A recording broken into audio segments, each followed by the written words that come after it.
தம்பி உங்கள்கிட்ட பேசணும்னு தோணுச்சு, அம்மா உங்கள்கிட்ட ஏதோ ஒன்று சொல்லணும்னு தோணுது, உங்களை பார்த்தா எனக்கு ஏதோ சொல்லணும் போல் இருக்குது அப்படின்னா தேவனுடைய வார்த்தை அங்கே இருக்குது. அந்த தேவனுடைய வார்த்தை நமக்குள்ளே இருக்கிறதுனால அந்த அந்த ஆத்துமா ஆறுதலை தேடும்போது அது நம்முடைய முகத்தின் வழியாக அவங்களுக்கு கடந்து போகும், நம்முடைய வாயின் வழியாக கடந்து போகும், நம்முடைய கண்கள் வழியாக கடந்து போகும். நம்ம இப்படி பார்த்தோன்னா அவங்களுக்கு ஏதோ ஒரு சமாதானம். சிலர் இப்படி பார்த்தாங்கன்னா ஏதோ நம்மளை பார்க்குறாங்க, ஏதோ முறைக்கிறான் அப்படின்ன மாதிரி இருக்கும். சிலர் இப்படி பார்த்த உடனே ஏதோ நம்மளை ஏதோ பண்ணிட்டு ஏதோ பார்த்துக்கிட்டே இருந்தான், ஏதோ செய்கிறான் போல அப்படின்னு சொல்லலாம் கேட்டிருக்கோம். ஆகையினால நம்ம கண்கள் வழியாக அவங்களுக்கு ஆறுதல் விடும், நம்முடைய வார்த்தையின் வழியாக ஆறுதல் வரும், நம்முடைய முக பாவனை மூலமாக ஆறுதல் வரும். அப்படி பார்த்த உடனே ஏதோ ஒரு பணியும், அந்த ஆத்துமா பணியும், பார்த்த உடனே விசிட் பண்ணும், அப்படி வணங்கும், வணக்கங்க அப்படின்னு. நம்மகிட்ட சும்மா நம்மளை விட பெரியவங்களாக இருப்பாங்க, நம்மளை விட அவங்க உயர்ந்தவங்களாக இருப்பாங்க, பணக்காரனா கோடீஸ்வரனாக இருப்பான், அதிகாரியாக இருப்பான். ஆனால் நம்மளை பார்த்த உடனே ஏதோ ஒரு பணிவு போல் அவன் வணங்குவான். ஏனென்றால் தேவனுடைய வார்த்தை அங்கே உள்ளே இருக்கிறதுனால, தேவனுடைய வார்த்தை உள்ளே இருக்கிறதுனால. தேவனுடைய வார்த்தையை பெற்ற பேதுரு சொன்னார், இயேசு கிறிஸ்து உன்னை குணமாக்குகிறார். ஆண்டவர் சொன்னார், இல்லை உன்னை குணமாக்குவார்னு சொல்லலை, இயேசு கிறிஸ்து உன்னை குணமாக்குகிறார் அப்படின்னார்.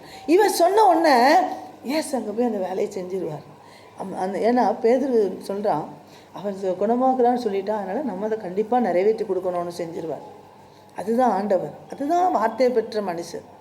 பேதுரு இயேசு கூடயே நடந்தான், இயேசு பேசுகிறதெல்லாம் கேட்டுக்கிட்டே இருப்பான், இயேசு கிறிஸ்து சொல்கிறத மைனூட்டாக கவனிப்பான், அந்த வார்த்தையை அப்படியே அவன் எடுத்துக்கொள்வான். அதனால் இவன் அவ்வளோ அன்பு, ஆண்டவர் மேலே அன்பு அவனுக்கும் பேதுருக்கும் இயேசு கிறிஸ்துக்கும் ஒரு நெருக்கம் இருந்ததுனால தான் பேதுரு சொன்னார், இயேசு கிறிஸ்து உன்னை குணமாக்குகிறார் அப்படின்னார். அதில் இல்லைன்னா அவர்கிட்ட கேட்காம சொல்ல முடியாது, அவர்கிட்ட கேட்காம நம்ம பாட்டுக்கு எதையும் பேசிட முடியாது. ஏன்னா நாளைக்கு அவன் குணமாலே என்ன நீ சொன்னேன்னு கேட்பான். அப்போ தேவ வார்த்தை பெற்றுக்கொண்டவர்களால் சொல்லும்போது ஆண்டவர் என்ன செய்வார்னா, இவன் என் வார்த்தைக்கு கீழ்ப்படுகிறவன், என் வார்த்தை அவனுக்குள்ளே இருக்குது, அதனால் நான் அதை செஞ்சிடணும்னு செஞ்சுட்டு போயிடுவார். ஆண்டவர் செஞ்சுட்டு போயிடுவார். அல்லேலூயா. அதனால் நம்முடைய திறமை கிடையாது, நம்முடைய அறிவு, நம்முடைய படிப்பு கிடையாது, தேவனுடைய வார்த்தை ஒருவனை எழுப்பும், தேவனுடைய வார்த்தை படுக்கையை விட்டு எழுப்பும், தேவனுடைய வார்த்தை வியாதியை விட்டு எழுப்பும், தேவனுடைய வார்த்தை அவனை ஆசீர்வாதமாக கொண்டு வரும்.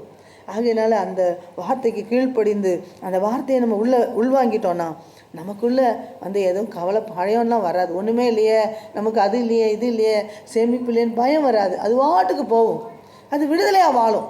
நிறையா சேமிப்பு வச்சுருக்கோம் பயப்படுவான், நிறையா வீட்டில் பொருளை வச்சுருக்கோம் பயப்படுவான், ஐயோ பத்திரமா வச்சேனா, கதவை போட்டினானா, ஐயோ அங்கே கொண்டு வச்சுருவோம், இங்கே கொண்டு பேங்கில் போட்டுருவோம் அப்படின்னு பயப்படுவான். ஆனால் இந்த ஆத்துமா இருக்குது பாருங்க, தேவ வார்த்தை பெற்ற ஆத்துமா பயப்படாது. ஏன்னா இதுக்குள்ள வார்த்தை இருக்குது, உயிர் உண்டாக்குகிற வார்த்தை, உயிர்ப்பிக்கிற வார்த்தை, எழுப்புகிற வார்த்தை, ஆசீர்வதிக்கிற வார்த்தை இங்கே உள்ளே இருப்பதுனால அந்த மனுஷன் பயப்பட வேண்டிய அவசியமே இல்லை. அப்படி இருக்கும்போது இந்த தேவ வார்த்தை பெற்ற மனிதன் போய் உங்களுக்கு ஆண்டவர் குணமாக்குகிறார், உன்னை எழுப்புகிறார், உனக்கு உதவி செய்கிறார் என்று சொன்ன அடுத்த நிமிஷம் ஆண்டவர் அங்கே செஞ்சிருவார். அல்லேலூயா.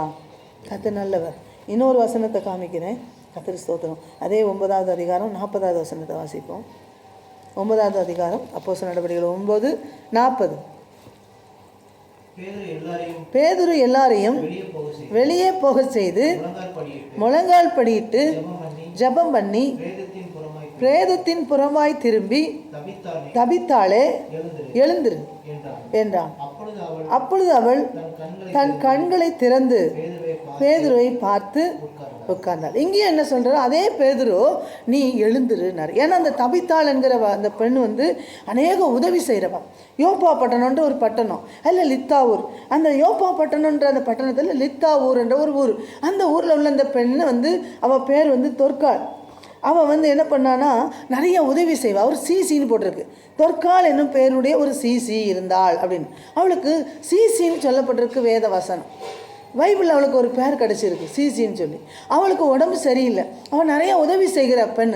அதே அநேகருக்கு உதவி செய்வாள், அநேகருக்கு ஏதாவது தன்னால் முடிந்த உதவிகளை செஞ்சுட்டே இருப்பாள். இப்போ அவள் மரித்து போனான், உடம்பு சரியில்லாமல் செத்து போயிட்டான். அங்கே இருக்கிற எல்லா பெண்களும் வந்து, அந்த உதவி பெற்ற ஜனங்கள், அங்கே இருக்க அக்கம் பக்கம் இருந்தவங்களாம் வந்து அழுறாங்க. ஐயோ அந்த பெண், அந்த அம்மா உதவி செய்கிறவங்க, அவங்க எவ்வளோ நன்மை செஞ்சுருக்கிறாங்க, அவங்க இப்படி போயிட்டாங்களேன்னு சொல்லி எல்லாம் அழுறாங்க. எல்லாரும் அழுத உடனே இந்த பேதுருக்கு அழைப்பு கொடுத்தாங்க. அல்லேலூயா. அங்கே பேதுரு வந்து அந்த வீட்டுக்குள்ளே வந்து அங்கே ஜெபிக்கிறார். அவர் பார்த்து பேதுரு எல்லாரையும் வெளியே போக செய்து, அழுதுட்டு இருந்த அங்கே அழுது கொண்டிருந்த ஜனங்களையும், அங்கே கூடி வந்திருந்த ஆட்களையும் எல்லாரையும் வெளியே அனுப்பிட்டு, அந்த செத்துப்போன அந்த தபித்தாளை என்ன பண்ணார் அப்படின்னா, அவங்க போய் பார்த்து முழங்கால் படிட்டு ஜெபித்தாராம். முழங்கால் படிட்டு ஜெபம் பண்ணி பிரேதத்தின் புறமாய் திரும்பி, தபித்தாளே எழுந்துரு அப்படின்னார். நீ எழுந்துரு அப்படின்னாரு. அந்த வார்த்தை உள்ளே போன உடனே எழுந்துட்டாங்க. அந்த வார்த்தை உள்ள எழுந்துரு என்று சொன்னால், அப்பொழுது அவள் தன் கண்களை திறந்தாளாம். எழுந்துருன்னு வார்த்தை உள்ளே போனோன்னே கண் திறக்கப்படுது. கண்ணை மூடிட்டா, பரலோகத்துக்கு போயிட்டான். கண்ணு திறக்கப்படுது. ஏன்னா இன்னும் கொஞ்சம் அவள் இருக்கணும். தர்மம் செஞ்ச பெண்ணவா, தர்மம் செஞ்சதுனால தர்மத்தை அதை வாங்கி கொண்டவங்களாம் அவள் இன்னும் கொஞ்சம் இருக்கணும்னு விரும்புகிறாங்க. அப்படி தர்மம் செய்கிறவங்க ஆயுசு நாட்கள் ஆண்டவர் கூட்டுவார். அப்போ சொல்கிறா, நீ எழுந்துரு அப்படின்னார். அங்கே நீ எழுந்து உன் படுக்கையை நீ போட்டுக்கொள்ளுனார். இங்கே இந்த பெண்ணை பார்த்து சொன்னார், தபித்தாளே எழுந்துரு அப்படின்னார். முழங்கால் பண்ணிட்டு ஜெபிக்கிறார். இங்கே வந்து அங்கே நின்று சொல்கிறார்.